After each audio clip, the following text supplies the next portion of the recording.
Ah, son Jim, welcome to my fortress. You're watching Jim's Comic Corner. There was only one possible comic book series that I was going to review this episode.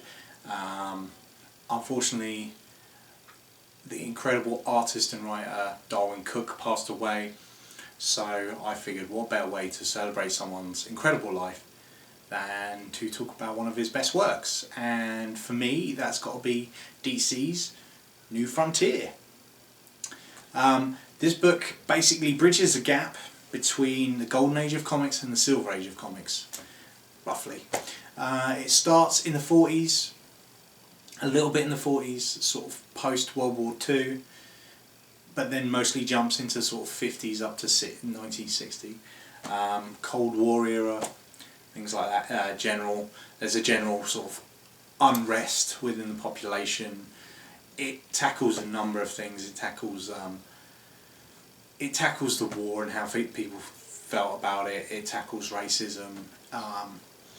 It in a sort of superhero way, it tackles people's distrust of people that are different. You know, that's ultimately what it's about. They've got to a point where they distrust all the superheroes that they had in the Golden Age, so the Justice Society of America, so much that they've just gone into retirement. They've just kind of disappeared. Batman's around, but Batman's doing his own thing, sort of as a vigilante, if you wish, in Gotham. Wonder Woman's trying to help, but she doesn't really agree with what's going on. Like, how the government are using her, as it were, because that's essentially what they're doing. The government's using Superman as well to forward their own agenda, in that they use him to stop any problems that there could be. Not too dissimilar to how he is in The Dark Knight Returns, but on a less extreme scale, if you want. But basically, it's a really long story, and I don't want to spoil it because I really do think if you can get your hands on it, you know, Comixology or on the DC app, read it, because it is really good and it's beautiful. You can see by the artwork behind me that it is stunningly drawn, and it's very, very different style to obviously comics that we see nowadays. It's very much remnant of the Golden Age comics, but with a new style into it.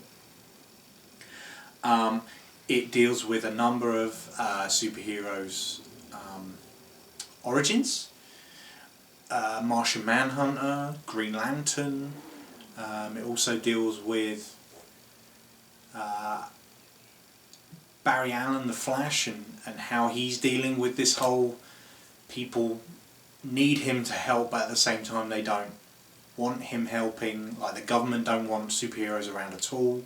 They don't trust them, but at the same time they're needed because things aren't going very well for the rest of humanity.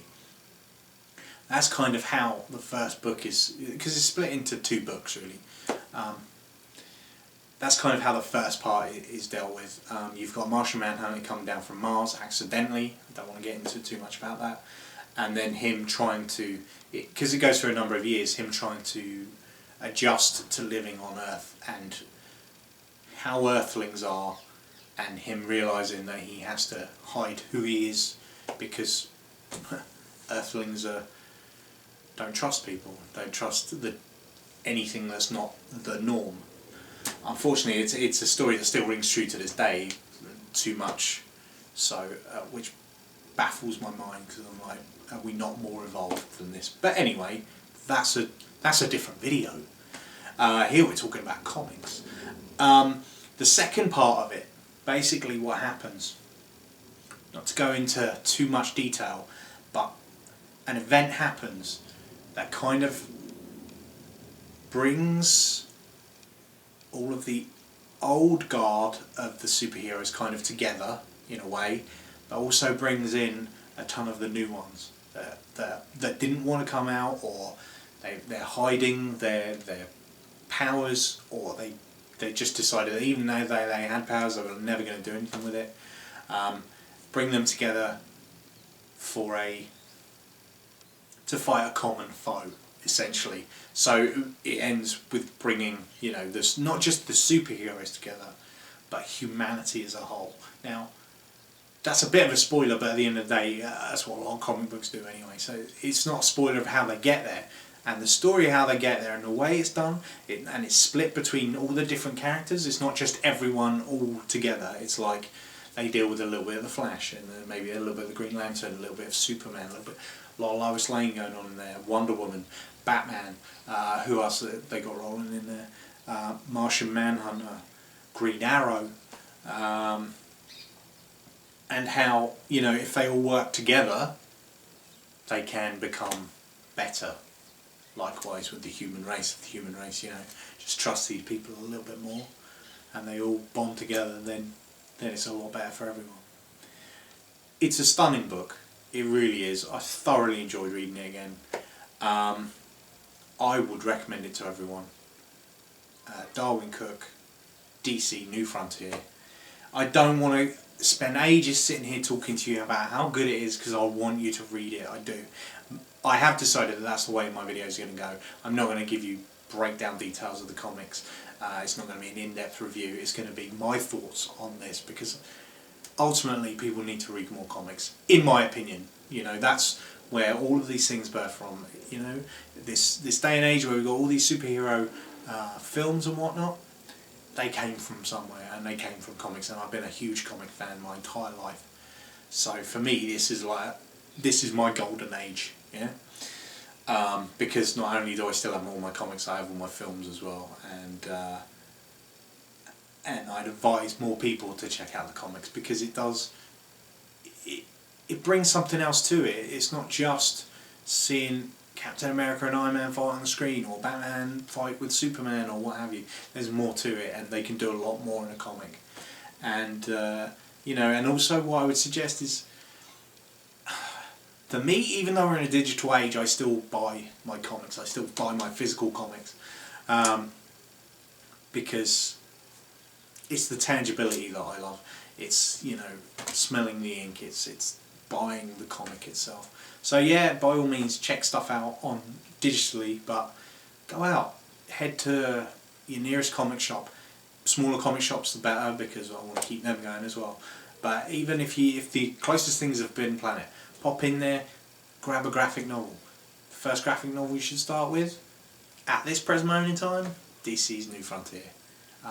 It's just a different take on stuff that you already know, and it's really interesting and really good, and I would highly recommend it.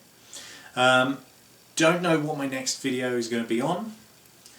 I'm welcome to suggestions if anyone's got any. I'm thinking possibly doing a Batman one, maybe either Hush or The Long Halloween, or yeah, one of those two probably.